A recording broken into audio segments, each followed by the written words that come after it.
Olá, seja muito bem-vinda ao Pod Nua. Eu sou a Emerrekia. E eu sou Thaís Furtati. E esse podcast é um lugar para você se sentir livre, leve e nua. Nós estamos aqui hoje para falar sobre saúde mental, um tema muito importante e atual aqui com a psiquiatra Gabriela Freitas. Nascida em terras vulcânicas e de águas curativas, desde cedo buscou o entendimento das complexidades da vida e da alma humana, caminho que a levou até a psiquiatria. Não saciada, sentiu a necessidade de resgatar o corpo, o movimento e a expressão criativa através da dança, sua segunda formação acadêmica. Mas foi na antroposofia que conseguiu unir a escuta clínica e o gesto dançante. Mãe, ela é profunda, potente, poética e pulsante. Seja muito bem-vinda, Gabi. Seja muito bem-vinda, Gabi. Então, nesse primeiro episódio de saúde mental, acho que não tem muito como a gente começar pelas beiradas, assim. A gente quer começar com o pé na porta. Então, a gente tem visto e tem vivido essa sociedade com um certo esgotamento, com um certo estresse generalizado, com uma sobrecarga tanto mental quanto de papéis, esse WhatsApp que não para nunca. E essa é uma percepção do lado de cá. E a gente quer saber como que é a tua percepção da porta para dentro do consultório. Como tem sido isso? Realmente a gente vive um momento onde as pessoas têm adoecido cada vez mais por problemas mentais, né? Isso já vinha acontecendo há algumas décadas, mas depois a pandemia foi um grande disparador, mas até mesmo antes da pandemia já existia uma curva quase vertical de crescimento, né, dos quadros de adoecimento mental, inclusive em crianças e jovens, né? Uhum.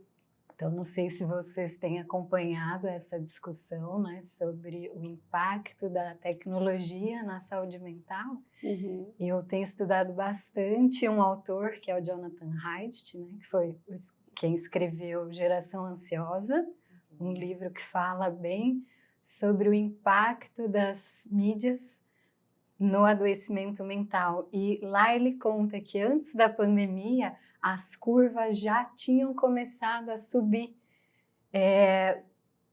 quase 90 graus, assim. E ele contextualiza isso com o aparecimento dos primeiros smartphones. E ele coloca como uma relação causal do adoecimento mental, principalmente das novas gerações, né? É claro que os adultos também têm sofrido com isso, mas o impacto é muito grande entre as crianças e os adolescentes, né? O que traz uma preocupação extra, assim. Sim, e que diagnóstico que chega a surgir? Porque a gente, na psiquiatria, é muito comum a gente fechar diagnósticos muito precoces também. E aí entra, por exemplo, um quadro depressivo, ansioso, até um déficit de atenção, né, nesse adolescente, nessa criança, né? Com que idade você pega, assim, as pessoas? Então, eu sou psiquiatra de adultos, né? Ah, tá. Mas depois que eu conheci a antroposofia, a gente olha o ser humano como um todo, né? Um Uhum. ser em desenvolvimento e estuda bastante a infância e cada etapa da vida pelos setênios, né? Uhum. E eu, como virei mãe, né? Uhum. Meu filho mais velho tem 9 anos, a mais nova tem 7, então eu comecei a me interessar muito pelo desenvolvimento infantil e acabei estudando um pouco da pedagogia, estudo até hoje, né? E trabalho atualmente como médica escolar, né? Então eu olho bastante crianças que estão em desenvolvimento, em um contexto saudável ali de desenvolvimento, que é a escola, né? De relações, de trocas, mas a gente percebe que sim, esses quadros de ansiedade, de depressão principalmente, e a questão da atenção tem aparecido bastante, né? Que também é uma questão muito comum na internet, né? Agora esses autodiagnósticos, diagnósticos de 15 minutos, de veja se você tem TDAH aqui respondendo 10 perguntas, e as crianças sendo muito medicalizadas também, né? E aí, passando desse ponto também, eu li recentemente sobre as bioidentidades, né? Que é uma nova geração que se identifica já, principalmente os adolescentes, como eu sou o TDAH, né? Eu sou isso, e não mais como uma doença à parte, né? Sim. Então, como que é esse diagnóstico de TDAH, assim? É tão simples de fazer? Precisa de um acompanhamento por mais tempo? Dentro da escola, tu vê que as crianças têm algumas diferenças aí de atenção mesmo entre uma e outra? Sim, o diagnóstico de TDAH a gente faz a partir de uma certa idade, né? E não é simples de fazer. Na psiquiatria, os diagnósticos não são simples, assim, porque as categorias diagnósticas na psiquiatria não são assim tão fechadinhas, igual talvez em outras especialidades, né? Onde você tem uma doença e ali tem uma causa etiológica bem definida. Um exame que mostra, né? Na psiquiatria, não tem nenhum exame que mostre, tem TDAH, tem depressão, tem ansiedade. E mesmo a questão dos diagnósticos, as categorias diagnósticas, elas vão mudando com o tempo, né? Porque a psiquiatria, a definição de psiquiatria é a arte de curar a alma. E se a gente pensar o que é a alma, né? Eu estava vindo para cá e estava ouvindo uma música do Milton Nascimento no carro que chama Ânima. E aí ele fala, deixa eu ver se eu lembro, a alma vai além de tudo que o mundo ousa perceber.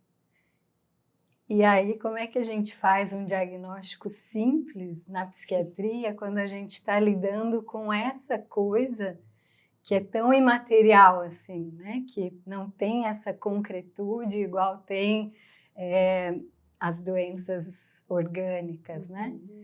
Então, os diagnósticos em psiquiatria são feitos assim, ao longo do tempo, né? Precisa de um tempo de observação, de uma escuta atenta, né? Para aquela pessoa ir se mostrando ali e a gente olhar para esse diagnóstico como algo que aponta um caminho de tratamento, né?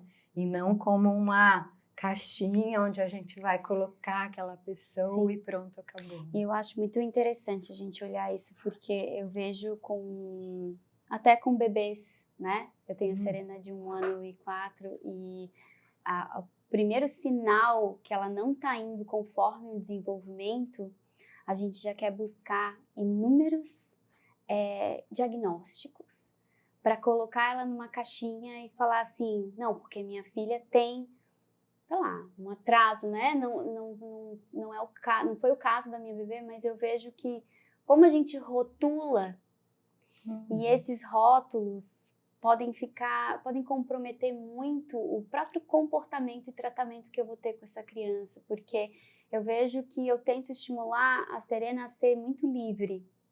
E é lindo isso, porque quanto mais eu estimulo ela, mais ela me responde que, mamãe, é aqui, né?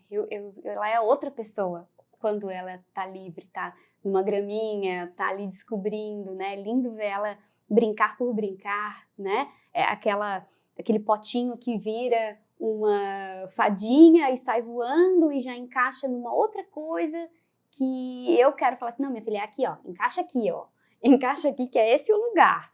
E quando a gente faz esses diagnósticos precoces, a gente limita e deixa a criança acessar mais um diagnóstico e não permite falar assim, não, meu tempo é outro só.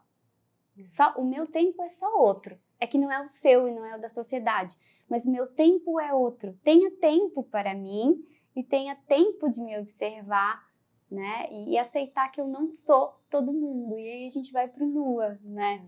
Que é justamente esse entender que todos somos diferentes. Só isso.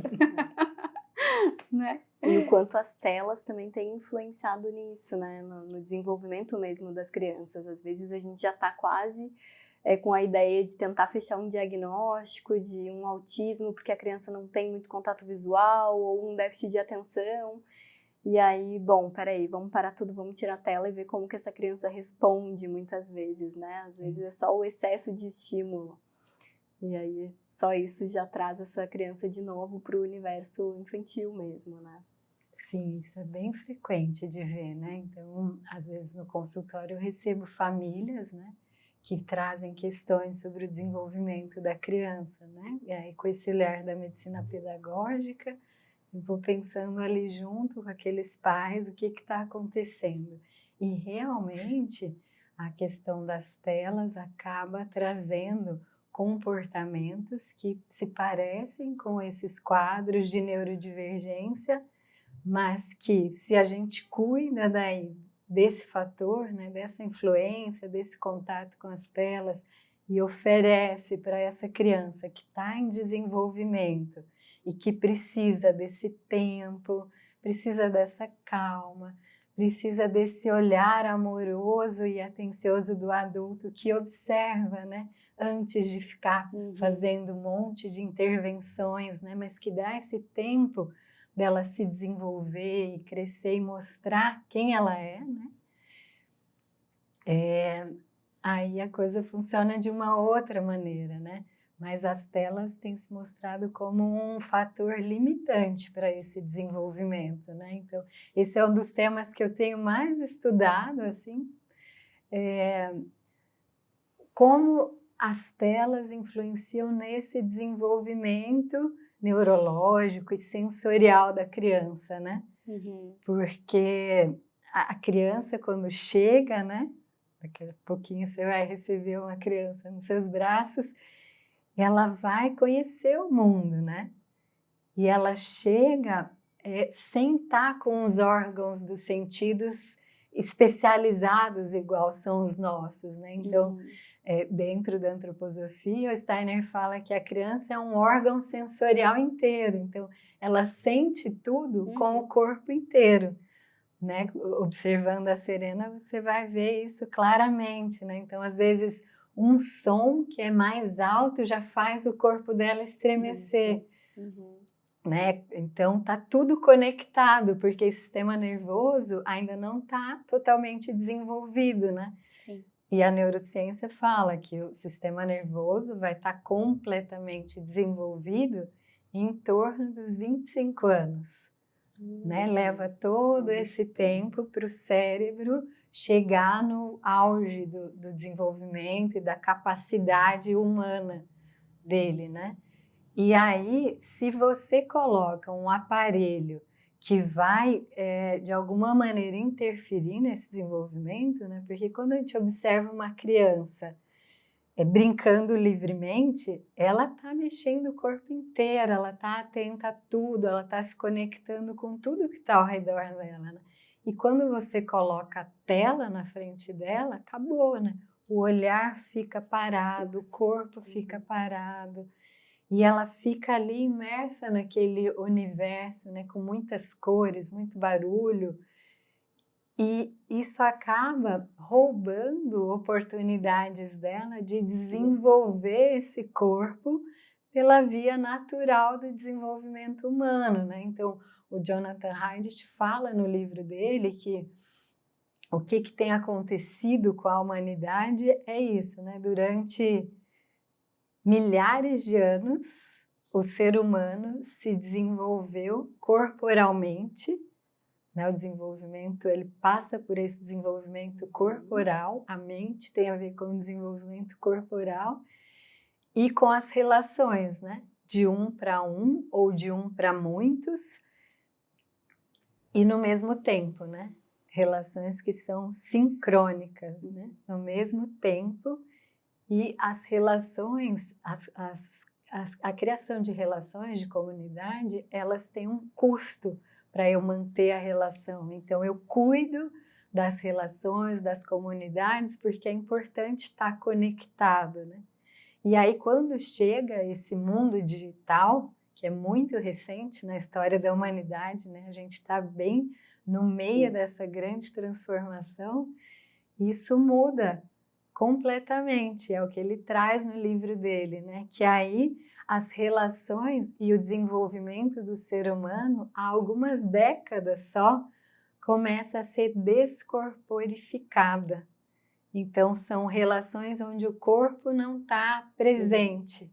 Uhum. E aí, a criança que está em desenvolvimento e está ali, passa horas na tela, ela não está tendo esse encontro sincronizado com o adulto, ela não consegue fazer essa relação da comunicação não verbal, que é super importante para o desenvolvimento do corpo, para o desenvolvimento da capacidade de ter empatia. Então, tudo isso fica muito prejudicado, né? E dentro da escola Waldorf, vocês usam os princípios da antroposofia. E aí, nesse primeiro setênio, vocês trabalham justamente isso, né? Desse desenvolver da criatividade e do corpo, e não tanto algo mais tradicional de leitura, de aprendizado nesse primeiro setênio, né? Que é algo que muitas vezes para as famílias modernas causa até um certo, ai, será que a minha filha não vai começar a ler muito tarde? Sim, será que não vai ser atrasado? E outra coisa, hoje em dia muita gente está buscando uma escola já bilíngue, né? No primeiro ano para de sair vida, já na frente, né? que já vai falar inglês, português, e aí já vai Já se vai preparar para o aprender. vestibular, tipo, já tá lá na frente, né? Mas e aí vai perdendo essas habilidades que são humanas, né? Exatamente, né? Tem essa pressa, né? Da alta performance, né? Desde bebê já tem que ter uma alta performance e a criança tem que receber um monte de conteúdo, né? E para poder ter sucesso e realização no futuro, né? Mas é isso, aí acaba perdendo a oportunidade de desenvolver coisas que são essenciais para aquela fase, né? Então, uma das coisas que me encantou muito na pedagogia Waldorf é esse tempo e essa compreensão profunda do que é o desenvolvimento do ser humano como um ser integral, né? Que tem corpo, que tem mente, que tem alma, que tem espírito.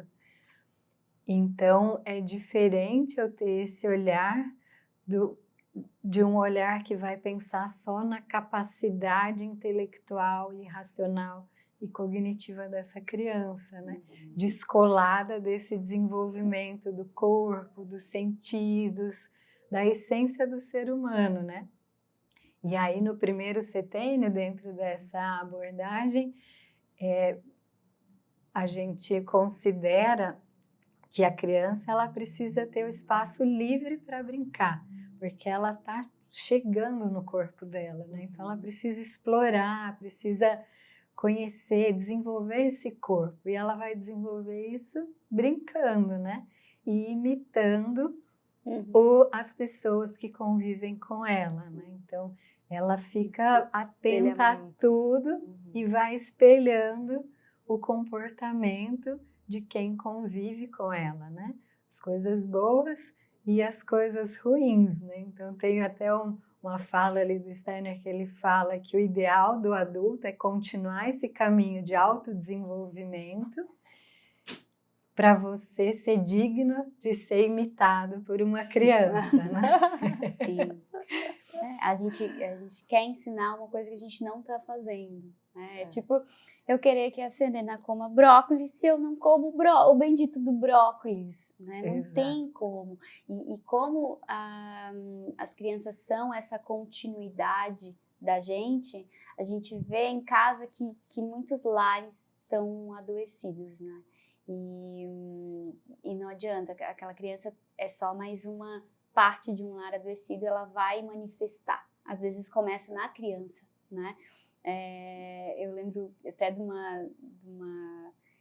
um conto que a gente tem que deixar sempre um passarinho pequenininho, quando tem intoxicação por monóxido de carbono, sempre tem que deixar aquele passarinho pequenininho, porque o pequenininho vai manifestar primeiro, né? Ele morre primeiro.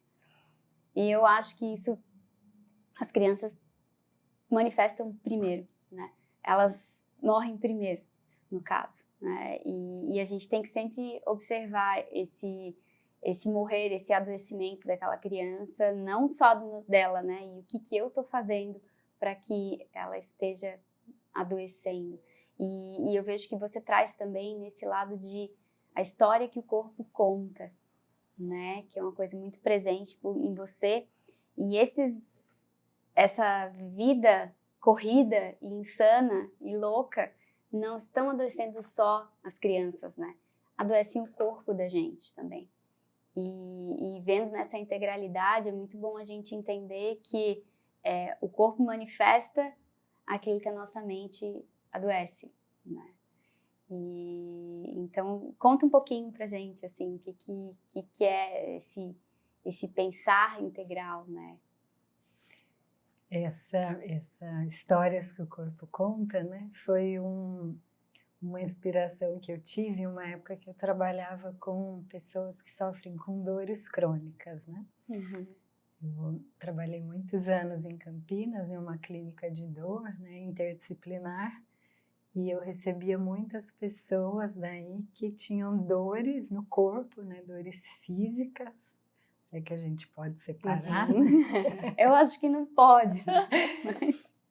Mas elas chegavam com isso, né? Uhum. Tem uma dor na coluna, tem uma dor no ombro, e às vezes dores de anos, assim, né?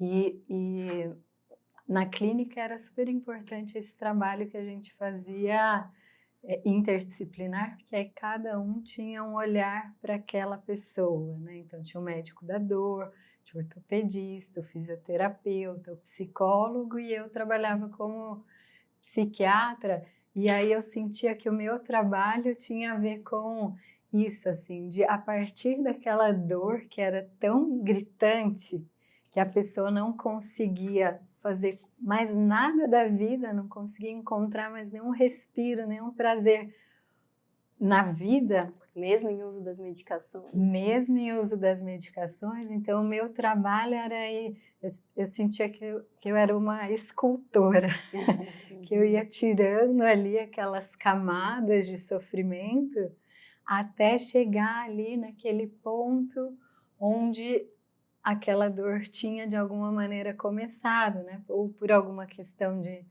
trauma ou alguma situação que foi tão difícil, né, de ser digerida, que a vida da pessoa ficou meio paralisada ali.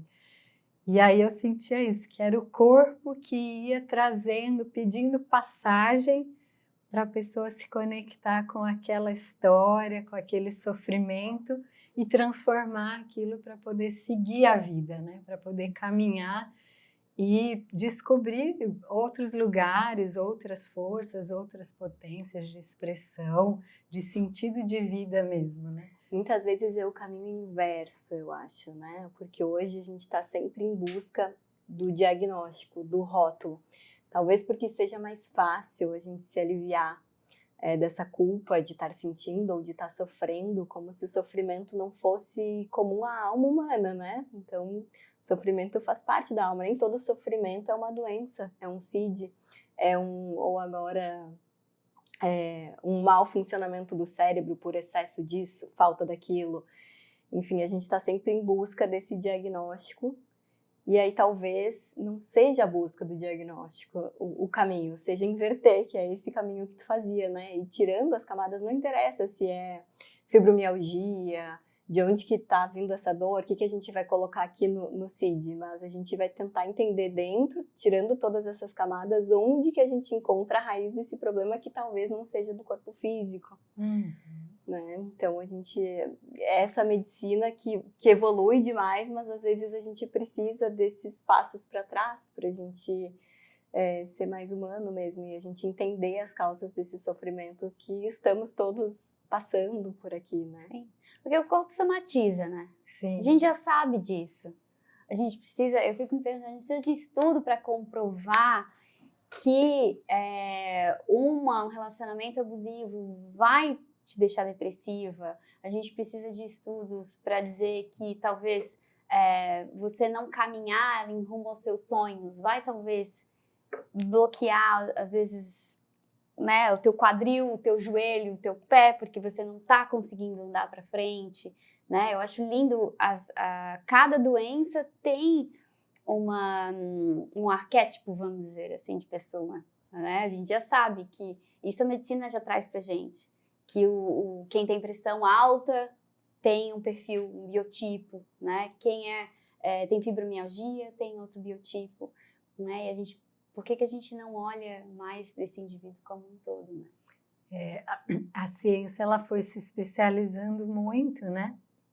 O que foi muito bom, né? Porque a gente conseguiu grandes avanços, né? E a gente conhece muito sobre várias coisas hoje, porque a ciência pôde desenvolver esse olhar mais ali específico, né? Dentro de cada área.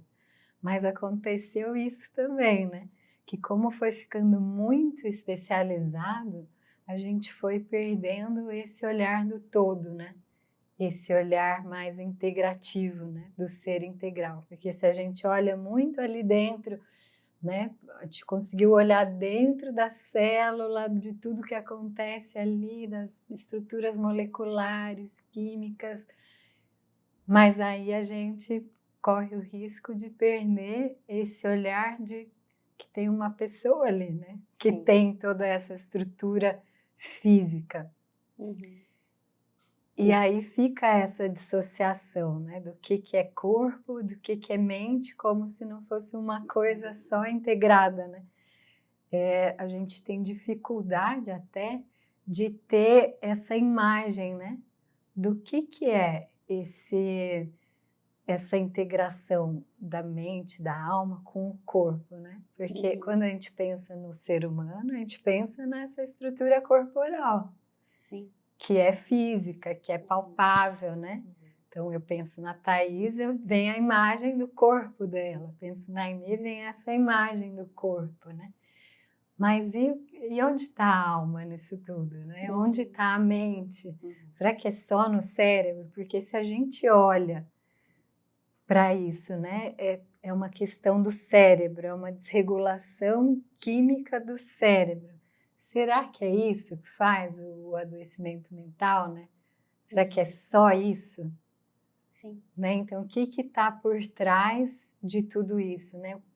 E aí a gente chega nessa pergunta de o que é o ser humano, né? É só o corpo físico? O que mais que a gente traz dentro da gente, né? O que faz a gente sentir, o que faz a gente buscar essa conexão com alguma coisa que é superior, né? Que tem essa integração, essa busca, esse anseio de pertencer a alguma coisa que seja maior do que o que a gente vive no dia a dia, né? E nós, como pacientes e como seres humanos, a gente precisa também estar aberto, né, para mexer. Porque às vezes é mais fácil, nós como médicas aqui, a gente vê essa dificuldade, né? É mais fácil a gente receber a pílula mágica, né, que vai resolver tudo.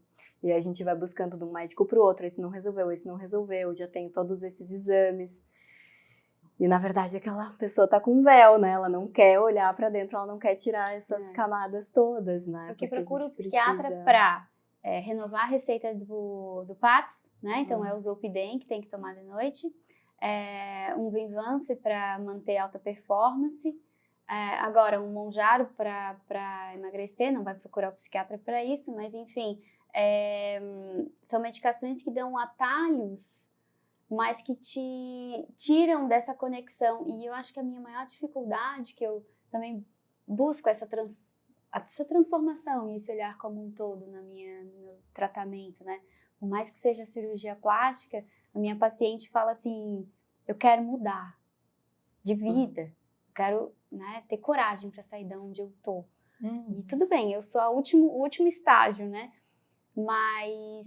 Nem sempre, na verdade, nem né? sempre. Porque às vezes é uma oportunidade para paciente, para a gente chegar em outros pontos, nem né? Sempre. Às vezes a gente marca a cirurgia e vai correndo atrás, né? Mas o que eu quero dizer é que às vezes eu tenho dificuldade de falar assim, é com você, né? É com você, eu posso estar aqui para te dar um suporte, mas é você que tem que ter coragem para abrir a porta e você vai ver uma coisa não tão boa, você tem que cavocar, você tem que mexer, você tem enfrentar. que ter coragem de enfrentar, né?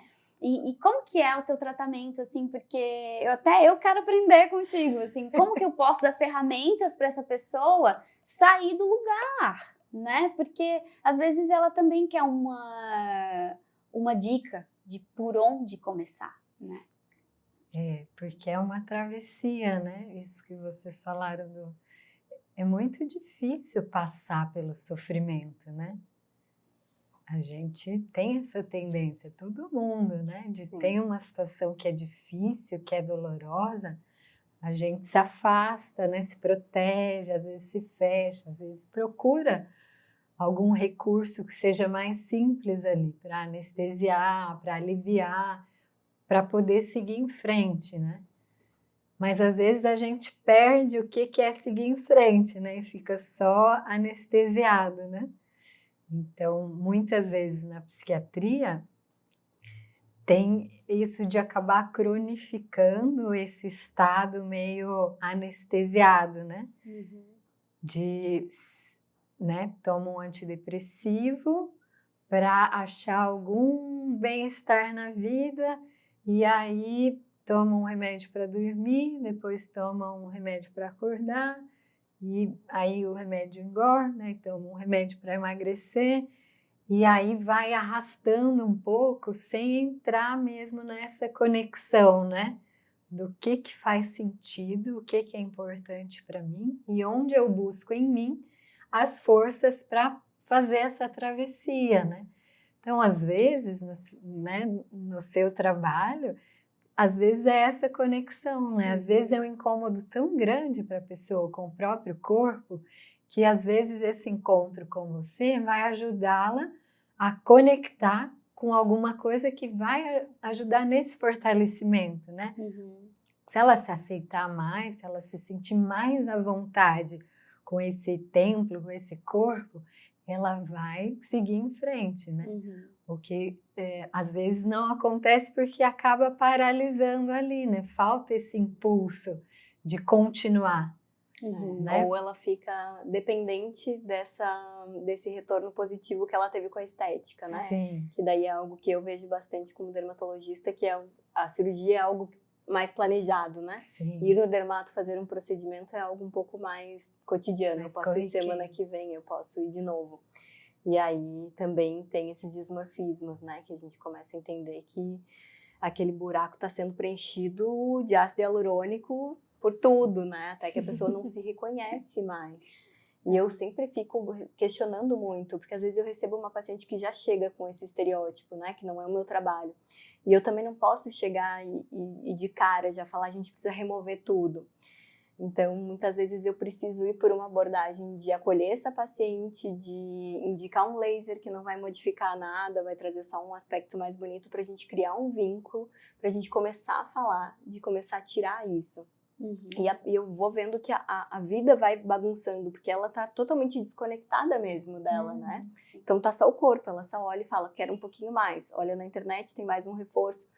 E aí a gente tem esses reforços mais imediatos, né? Então tem um like, tem alguém que falou ficou bonito, e aí eu quero mais, eu quero mais, eu quero mais. Eu fico viciada nisso e anestesiada de mim mesma, né? Sim. E aí a vida vai virando essa bagunça. Eu falo que a plástica ela é muito linda, porque sim, a gente consegue dar esse impulso, né? De poder se olhar e se gostar, e aí dali transformar. Mas tem um outro viés que é ir remediando também, né? Então, eu faço a lipo, mas eu não mudo nada de hábitos, né? Eu não mudo nada de consciência. Então, eu faço só mais uma lipo, só mais outra, e mais outra, e mais outra, né? E aí eu vou gerando uma grande desconexão. E aí que a cirurgia plástica foi para uma fama ruim, de quão bela ela poderia ser, porque ela sim pode transformar muito, né? Ela tem uma mama muito grande, ou aquele corpo que era, né, XX foi para o P. Como que a gente pode transformar e adequar esse novo corpo agora, né? Uma mãe que gestou, que agora quer se entender num novo momento. Então, ela é linda, mas também está adoecida, né? E, enfim, acho que a gente tem que perguntar se estamos, como que tá, se a gente ainda tá todo mundo doido, né? Ou como que a gente faz para voltar para dentro da gente, né? Que eu acho que é a intuição, né? Não sei o que vocês acham, mas... E ao mesmo tempo fora, que a gente vê também um aumento do número de diagnósticos das patologias mentais, ao mesmo tempo que um mercado de bem-estar crescendo muito, né? Então, eles vão crescendo ao mesmo tempo. Sim. Então, como que eu tô adoecendo mais se eu tô também investindo mais em o mercado wellness, que foi o mercado que mais cresceu no último ano, junto com os números estrondosos de aumento de depressão, né? Onde que esse contexto, o que está acontecendo? Porque a gente não está conectando para o mesmo lugar, né? Será que é só uma fantasia? Será que a gente está só tratando da casca? A gente não está evoluindo dentro? E aí tem toda essa questão da antroposofia que eu acho que complementa muito a psiquiatria, né? Eu gostei muito desse olhar da antroposofia, que já fala dos diferentes corpos, que vai falar dos setênios, do que nossa alma veio viver em cada parte da vida, e o quanto se a gente não vive aquilo naquele momento, talvez a gente vá tentar recuperar isso num outro setênio e viver uma coisa diferente do que a gente talvez tivesse programado, porque a gente vai buscar isso que a gente foi feito para viver, né? Então, fala um pouquinho desse trabalho da antroposofia junto com o autoconhecimento, assim. Eu sei que tem alguns livros da Gudrun também que auxiliam nesse processo, né? De tu ir acompanhando os setênios e se conhecendo, se descobrindo, né? Como uma ferramenta mesmo. Sim, muito interessante isso que você falou, né? É curioso mesmo pensar que a gente nunca teve tanto bem-estar na vida, né? Tanto conforto, tanta praticidade, e o que acontece? A gente também nunca ficou tão doente, né? Emocionalmente falando, né? E aí eu fico pensando o quanto isso tem a ver, como está relacionado com essa questão dessa travessia que exige esse esforço, né? Que se eu tenho tudo muito fácil, se eu não preciso me esforçar por, né, dedicar meu tempo, corporalmente falando, para conquistar alguma coisa, alguma habilidade, né? Eu não consigo sentir essa satisfação, esse bem-estar, né? Eu vou falar um pouquinho da antroposofia, mas eu me lembrei aqui do desenvolvimento da criança, né? O Steiner fala, curiosamente, que a gente tem 12 sentidos, né? Não são só os 5 que a gente conhece, mas tem 12 sentidos. Tem algumas linhas atuais de tratamento de integração sensorial que também falam sobre 8 sentidos, né? E aí, nesses 12 sentidos, tem os sentidos que são básicos, que a criança começa a desenvolver, principalmente nesse primeiro setênio, que tem a ver com isso de ela conquistar as habilidades corporais. E aí, um dos sentidos é o sentido do movimento, que é perceber o movimento do corpo, né? E adquirindo essas habilidades de coordenação motora, ou qualquer habilidade, né? Esse sentido do movimento a gente está sempre desenvolvendo, mesmo depois de adulto e idoso, a gente sempre tem a possibilidade de adquirir novas habilidades. E não sei se vocês já experimentaram, assim, aprender alguma habilidade motora ou artística, e quando você conquista aquilo, né, pelo próprio corpo, qual é a sensação que dá, né? De força, de coragem, de alegria, até de liberdade, né?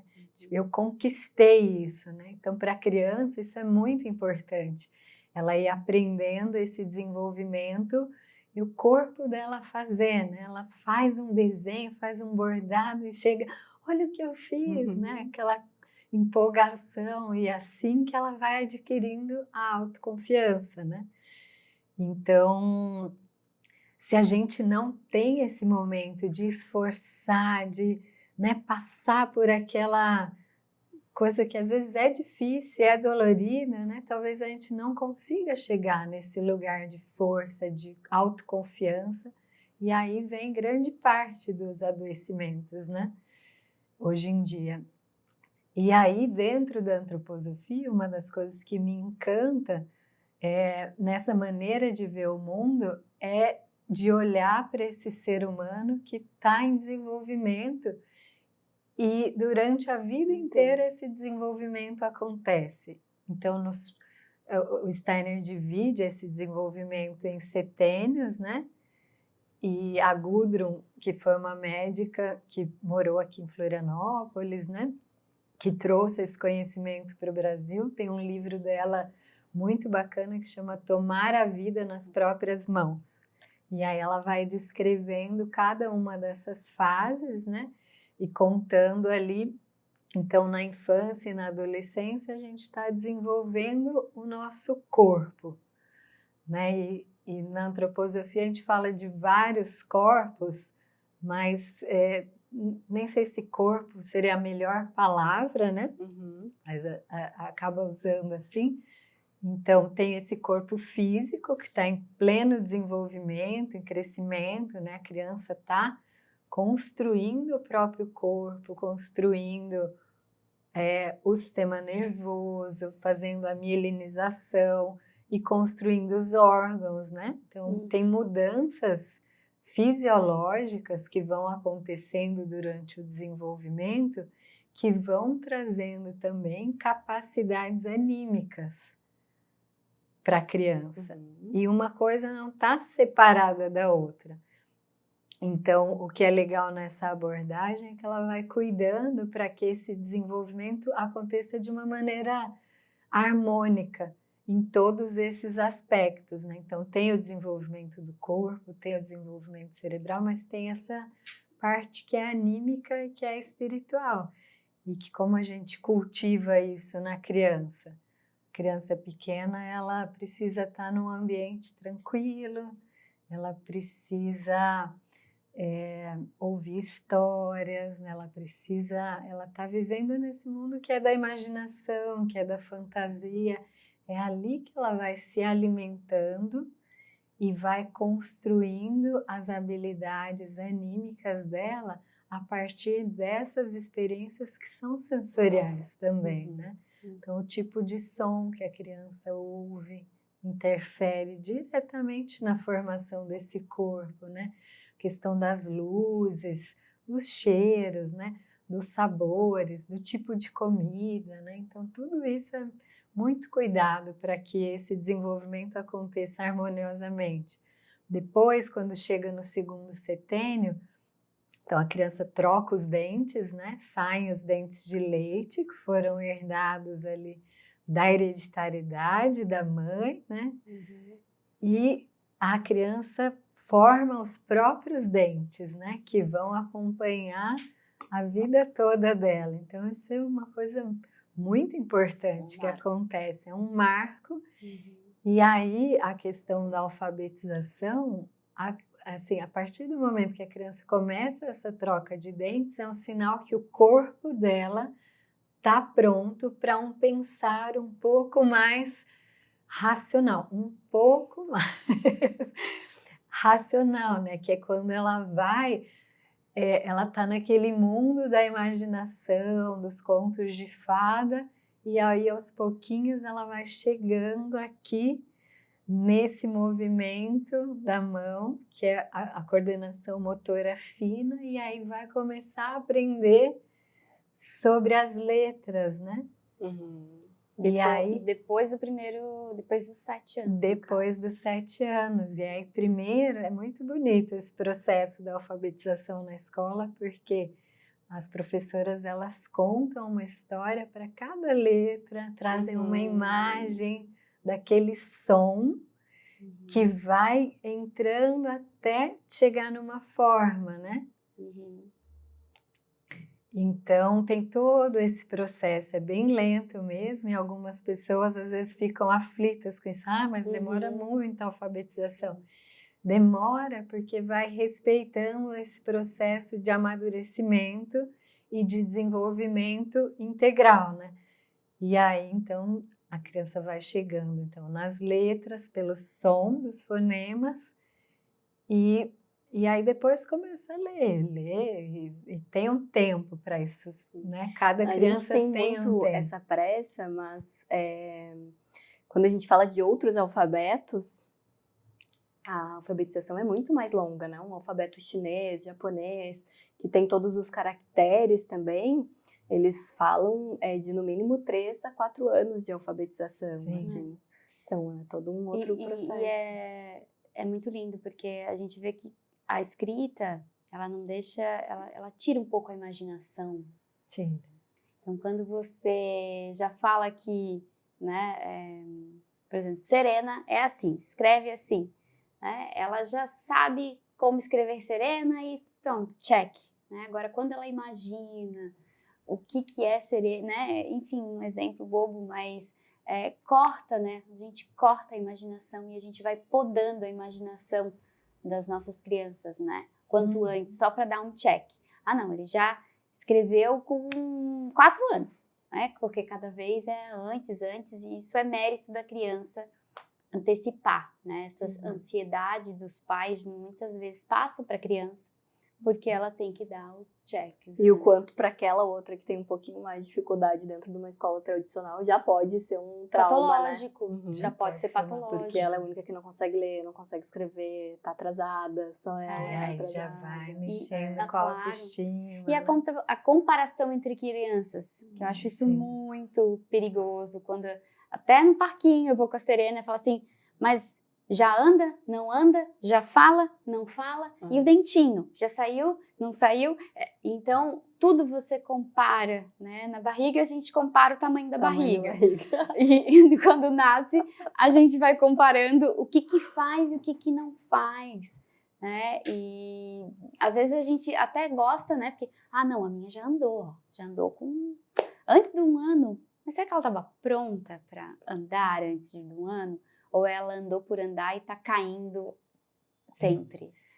Isso é uma coisa legal que você falou, porque às vezes é isso, né? A gente tem uma pressa para adquirir uma habilidade que nem está na hora, e aí a criança se esforça para corresponder à expectativa do adulto e conquista aquela habilidade, mas ficou uma parte que não foi integrada, né?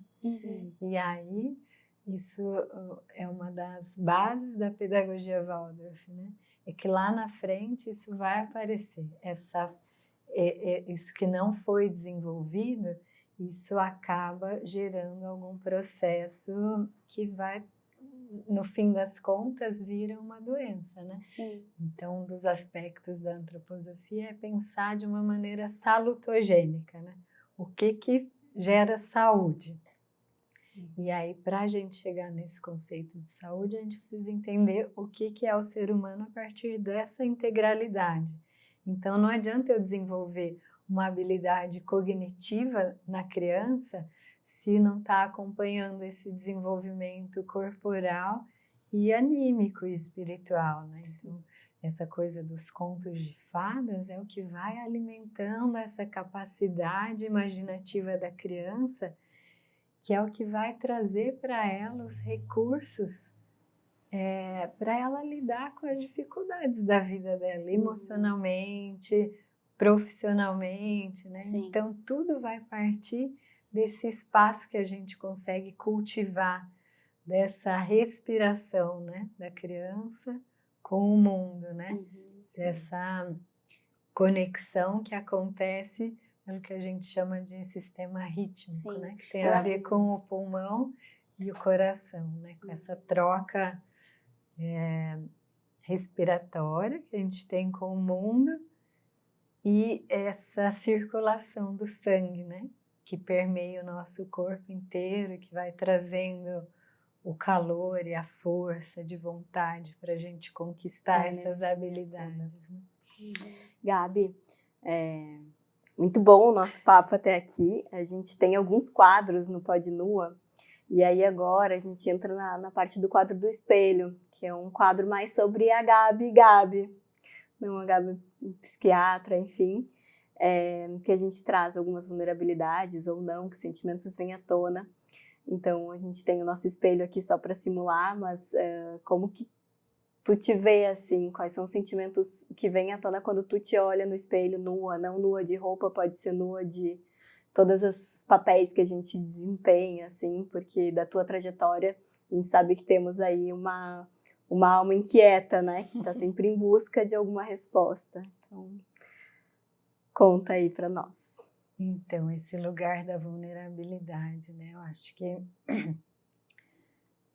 eu sempre me senti bem vulnerável nessa minha trajetória, porque eu sempre vi que eu era um pouco diferente. Não se encaixava. Não me sentia muito fazendo parte ali. Então, a faculdade de medicina foi muito difícil para mim, assim, né? De eu me enquadrar mesmo, assim. Então, tinha algumas coisas que eu sofria demais, assim, né? Às vezes eu ficava muito impressionada com o que a gente encontra, né? Nesse desenvolvimento do médico, né? Da formação de medicina, e às vezes eu achava as coisas muito frias e aquilo tudo me impactava demais.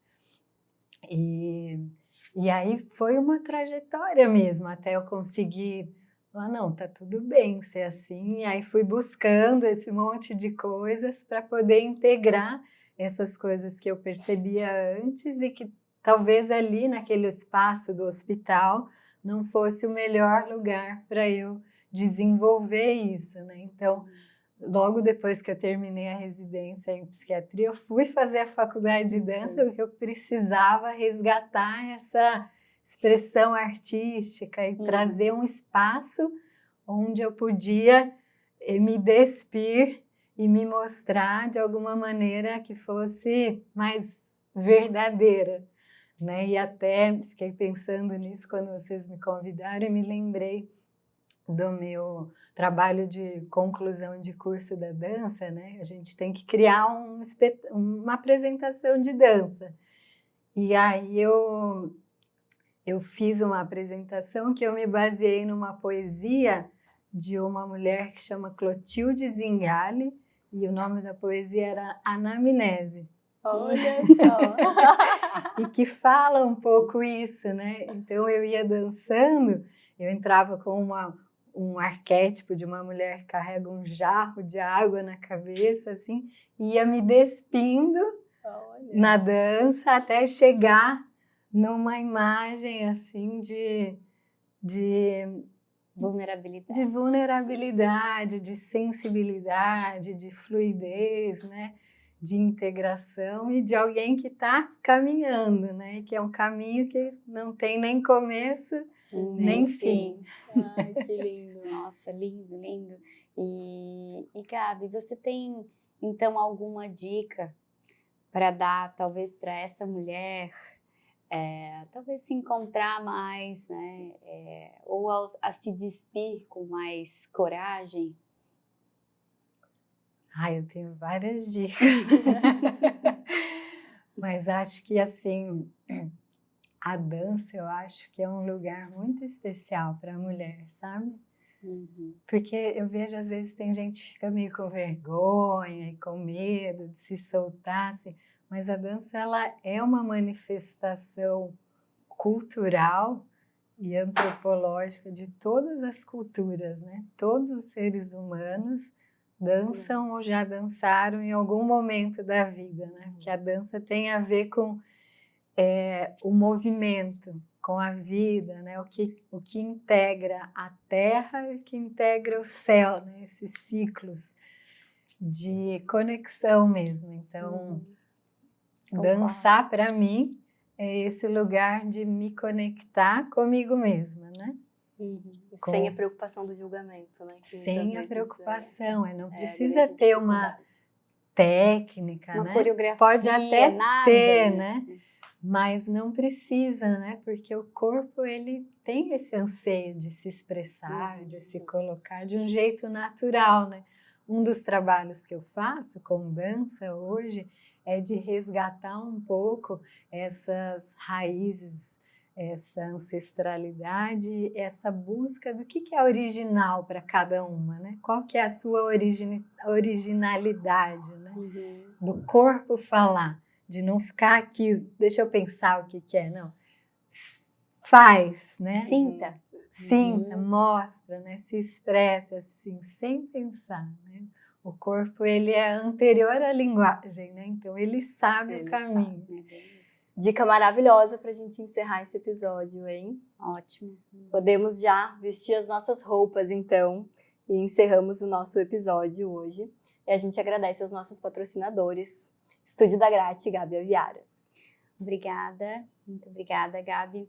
E a gente queria convidar vocês para continuar esse papo nas nossas plataformas digitais. Curte, comenta, compartilha, interage com a gente e até a próxima, no próximo Pode Nua. Tchau, tchau. Tchau.